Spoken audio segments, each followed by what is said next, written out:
আচ্ছা দিদি, কেউ যদি আমাকে কষ্ট দেয় তাহলে আমার কি করা উচিত? আমি যদি প্রতিশোধ নেই তাহলে কি আমার পাপ হবে, একটু বলবেন? হরে কৃষ্ণ। আমি বৃন্দা আপনাদের শ্রীচরণে আমার প্রণাম জানাই।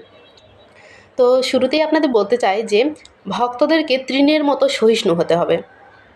মহাপ্রভু শিক্ষাষ্টকমের ৩ নম্বর শ্লোকে বলেছেন ভক্তদের তৃণের মতো সহিষ্ণু হতে হবে, তৃণাদপি শুনিজেন।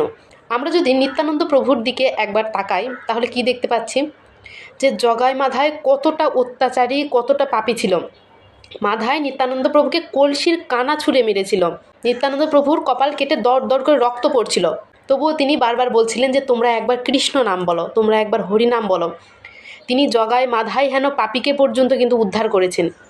মানে কতটাই না পতিত পাবন। তো ভক্তদের এইরকম তৃণের মতো সহিষ্ণু হতে হবে। কেউ যদি ভক্তদেরকে বাক্যের দ্বারা বা শারীরিকভাবেও যদি আঘাত করে তবুও ভক্তদের একদম চুপ থাকতে হবে। তো তার মানে এইটা না যে ভক্তরা ভীরু, তার মানে এইটা না যে ভক্তরা কাপুরুষ, তার মানে এইটা না যে ভক্তরা কিছু বলতে জানে না। একটা কথা মনে রাখবেন যে মাধায় যখন নিত্যানন্দ প্রভুকে কলসির কানা মেরেছিল, নিত্যানন্দ প্রভু কিন্তু তৃণের মতো সহিষ্ণুই ছিলেন, তিনি কোনো প্রতিবাদ করেননি। তবে গৌরাঙ্গ মহাপ্রভু দেখুন, যখনই তিনি শুনলেন যে তার ভক্ত নিত্যানন্দকে জগাই মাধায় কলসির কানা দিয়ে মেরেছে, সঙ্গে সঙ্গে তিনি সেই স্থানে উপস্থিত হন এবং চৈতন্য মহাপ্রভু চক্রকে আহ্বান করেন। কারণ ভগবানের ভক্তের উপর কেউ অত্যাচার করলে ভগবান কখনোই তা সহ্য করতে পারে না। তো আপনাকে কেউ যদি পার্সোনালি আঘাত করে বা কষ্ট দেয়, সেক্ষেত্রে চুপ থাকাটাই শ্রেয়। তবে আপনার ধর্ম নিয়ে, পরমেশ্বর ভগবান শ্রীকৃষ্ণকে নিয়ে বা আপনার ভজন ভক্তি নিয়ে কেউ যদি বাজে কথা বলে তাহলে সেক্ষেত্রে চুপ না থাকাটাই শ্রেয়। কারণ পরমেশ্বর ভগবান শ্রীকৃষ্ণও তার ভক্ত নিন্দা কখনোই সহ্য করেননি। তো সেক্ষেত্রে আপনি অবশ্যই প্রতিবাদ করবেন।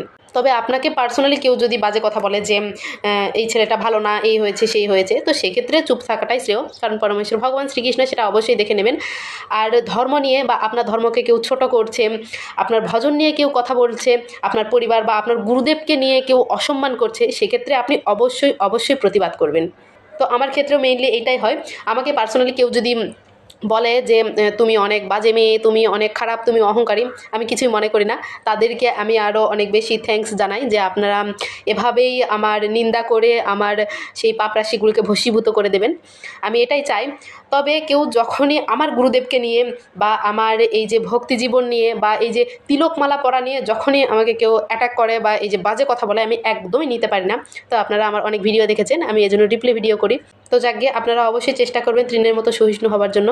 তবে পরমেশ্বর ভগবান শ্রীকৃষ্ণকে নিয়ে বা আপনার ভজন এবং ধর্মকে নিয়ে কেউ কটু কথা বললে অবশ্যই তার প্রতিবাদ করবেন। হরে কৃষ্ণা।